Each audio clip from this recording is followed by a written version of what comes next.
Wala kayo wala yung top. Oh.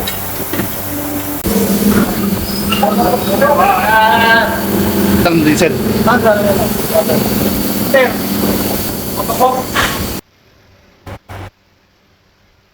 So ayan, nabiyak na oh. Baba, leaking lang ng transmission yan, saka flywheel, oh, baba. Babang buo. Dahil nga bangga sa chassis. Ano? Ha?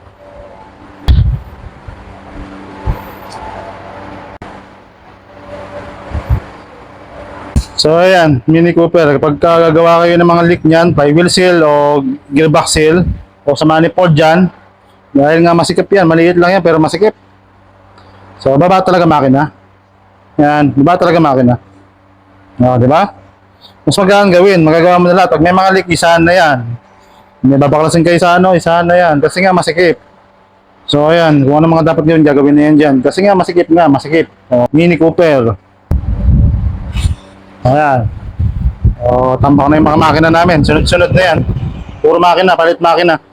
Sa BMW ko, dito na rin. Ayan! Para dito sa BM.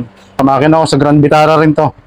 Itong BM ko, N52, 6-cylinder. Di pa rin tapos.